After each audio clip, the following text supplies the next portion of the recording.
Let's go ahead and check this out. Ugh. Well, no, you don't even know what it is. It's CNN. See what's on the left-hand screen. I thought you'd be more concerned what's on the right-hand screen.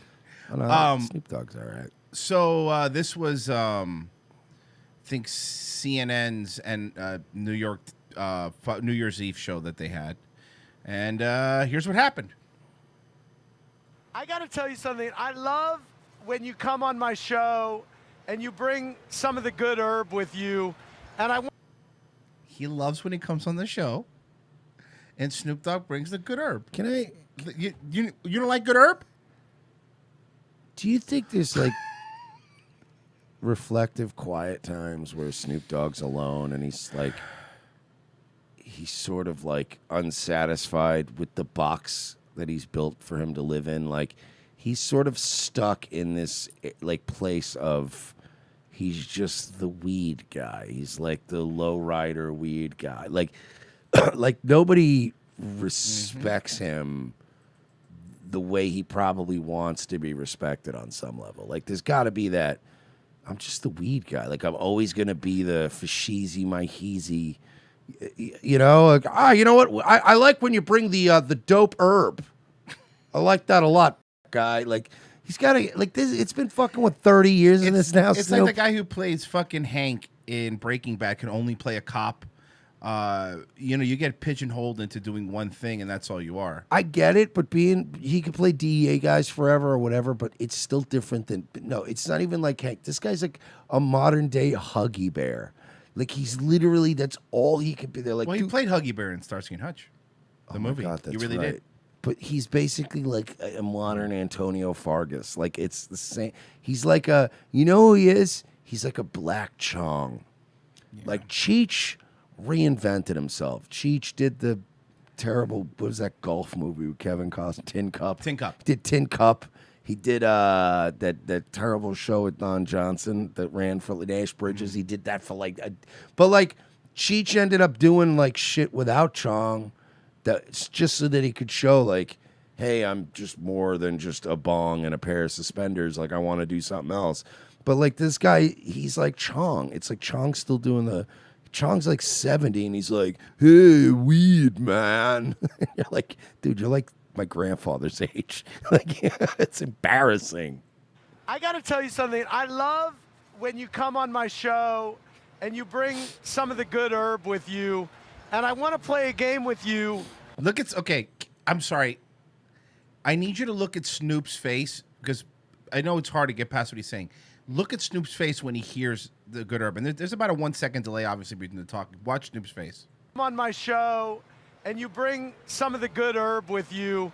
And I want to play a game with you because you're so upfront about your smoking. Okay, but it's so legal now. Nobody cares. Yeah, this isn't edgy. Trust me, shit. Snoop was cool in 1993 when he would roll up to the Grammys and the entire red carpet was just started smelling like weed.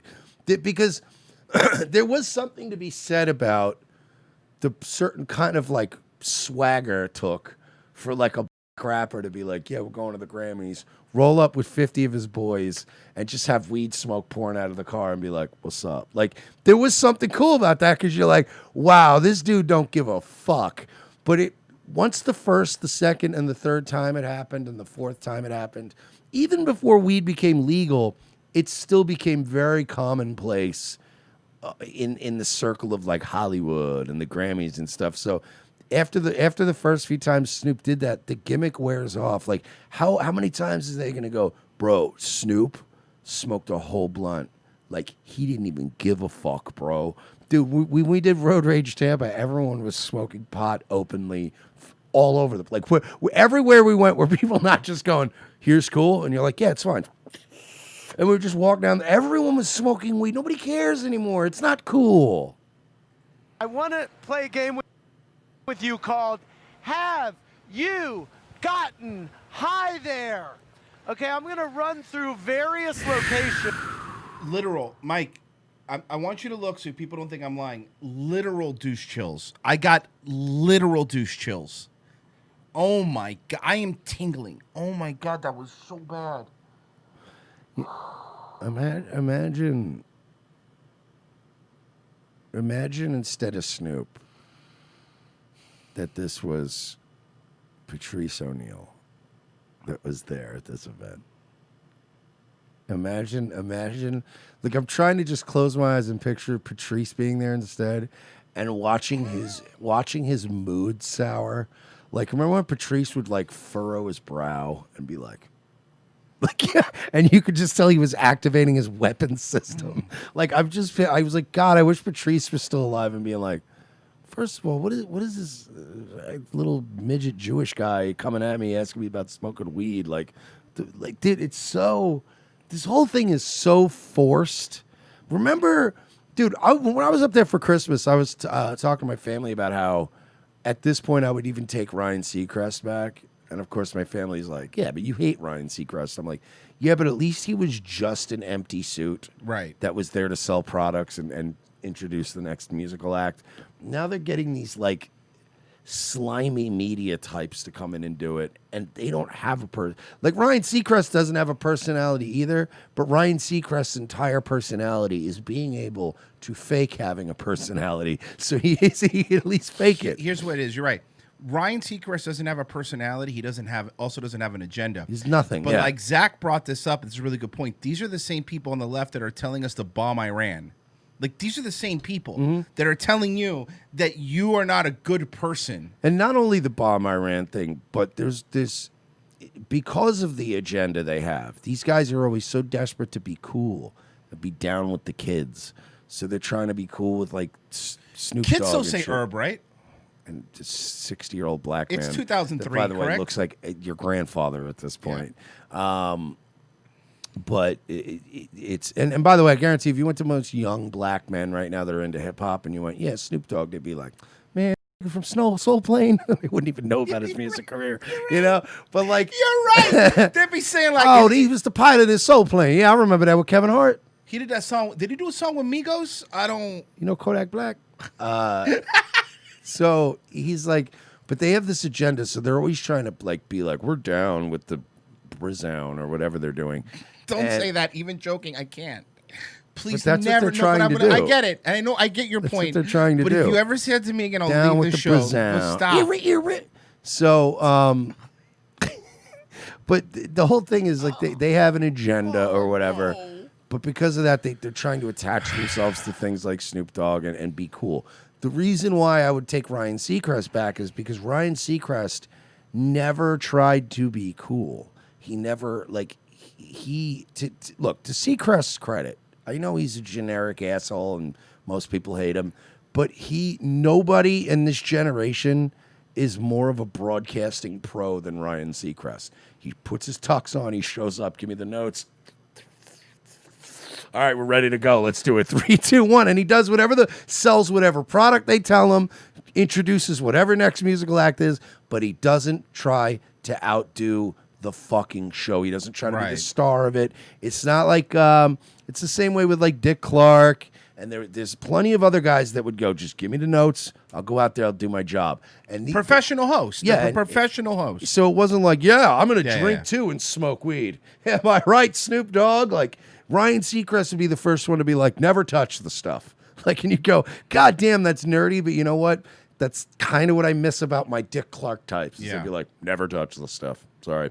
Been married to the same woman in the same Lutheran household for 50 years. And we all know he's actually probably a closeted guy, but it's like, you know, just do that. Just be what I need you to be for this. Yeah. And I want to know if you have gotten high in them, okay? All right. Snoop. I like that. Have you gotten high? Yeah, I do too. Have you gotten high on a yacht? I have got high there. Oh Yes. Oh my I God. know the answer to this one because you talked about it on Watch What Happens Live. By the way, that's literally like asking if you ever gotten high in a car. Yes. Who the fuck Hey, hasn't? have you ever gotten high in your home? I'm poor and I've gotten high on a yacht. well, you live in Florida, to be fair. There's a 99% fair chance enough. it's yes. But even on Long Island, you'd end up on a yacht somewhere smoking weed. But like, it's like asking if you've ever smoked weed. Like, hey, Snoop, have you ever smoked weed like on a sidewalk? Of course. That's like asking somebody in Long Island if they ever got high in the basement with their cousin. The answer is going to be yes. Yeah, you're the right. answer is yes. Hey, have you ever been high in a basement apartment? Yeah. Have you not? No, again, I live Where do in you Florida. think I buy my weed from? Again, Florida being the only You're answer right. where you go, no, I've never had. But on a yacht, yes. But only due to a distinct lack of basements. But you just replaced basement with garage apartment in Florida, and it's the same thing. At the White House. Have you ever got high at the White House? And you do know that. Yes, yes, yes. Yes. Okay. Have you gotten high at Martha Stewart's house? What is happening? Just let And me the handle this. answer would be Y-E-S. Yes, yes, Yes. Did you get Martha high? Did you get Martha high? The only This is the new I will CNN. say I this. would The have- only thing I do like about these New Year's Eve shows is that they are slowly killing Anderson Cooper's spirit. Oh, He's yeah. slowly dying inside. Like, you understand He was a Vanderbilt. he was raised to be the next, like, Walter Cronkite, the next Dan Rather. Like, this guy was... Well, who liked butt stuff, but yeah.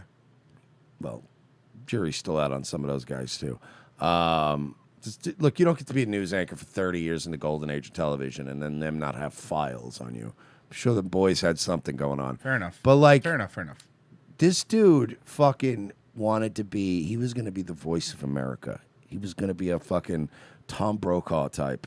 But because of the way America's been dumbed down and watered down, even the people he has to rule over, it's like you could just tell this is hell for him because he's like one of those guys that was still trained in the ways of the old world. He probably plays 5 instruments, never touches a drop of alcohol. He's probably like 60, probably still has abs. Like he's one of those weirdos that just eats fucking vegan food and just is neurotic and is a Vanderbilt.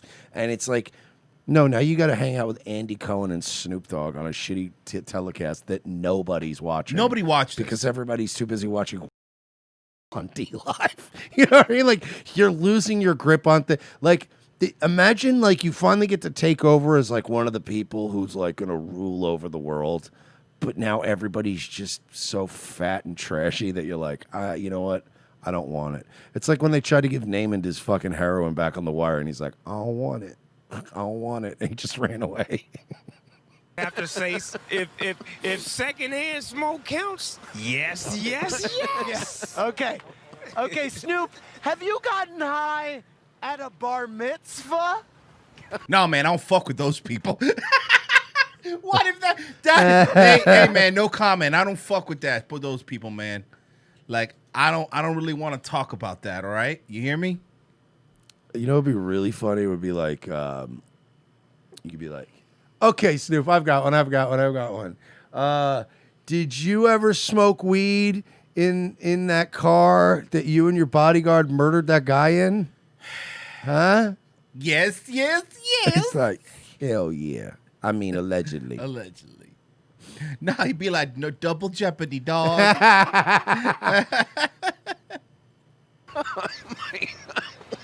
You wouldn't believe me if I told you what that answer's going to be. Yes, yes, yes. I knew it. Because you were performing. Some rich guy paid you to perform at his kid's bar mitzvah. Yes. And you were like, Some rich guy? What kind of rich guy? I'm going to And get he told so me to high do whatever before I you go-" want to do. Where am I? Right. Okay. You gotta love that guy. And I know that obviously they're joking about the weed, but it's like Snoop Dogg. Snoop Dogg does have a lot of money. He still does. Believe it or not, he actually is one of those people that invested his money. Well, he did. He invested his money while he's always had money. But the fact that rich can still pay you to go, because they gave Paula Deen all this shit, right, for the whole plantation stuff. But what's the difference between these rich Jews being able to have enough money to pay Snoop Dogg to play at their kid's bar mitzvah? You know, it's the same thing. It's the same kind of thing. am I? Okay. Have you gotten high at an NFL football game? Yeah, yes, I have. As opposed to an NFL basketball game or an NFL baseball game. What is this? These are such stupid questions. Is this guy supposed to be their like Greg Gutfeld, their version of Greg Gutfeld? Yes. That's what he is, right? Mm-hmm. He's supposed to be terrible. their funny guy? Yeah. Is he a comic or something? I don't really know much about Andy Cohen except for the last name thing. All right, Snoop. So going back to your alleged 1993 murder of Philip Waldemarian, when he was at the park, did you and your security guard follow him to the park? Or did he, because you said you didn't follow him, but the evidence suggests that you did in fact follow him. Just keep making it awkward. Yes. All right, enough of this. I mean, we get it. See, now that would be comedy. Would be just constantly blindsiding him with questions about the man that was killed in L.A. in 1990. You would have to sneak them in. Like, you just would have to be like corny, and then like really just hardcore stuff. Did you ever smoke weed like before the verdict was read at your murder trial? A man is dead. And we're all sitting here laughing. So when like Such Knight told you he was gonna get Tupac killed, like, were you high then? Hell yeah. Hell yeah. I was the biggest thing on death row till that motherfucker Tupac came on. Hell yeah. Suge Knight killed on COVID.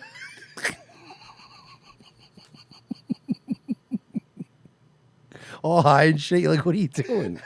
What? You can't say that on TV, Snoop. There's like dozens of people watching. You're going to be...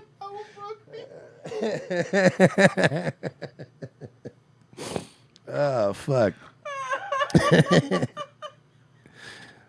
And that's the kind of shit you get in trouble for saying, but I was a character saying it. I wasn't saying that.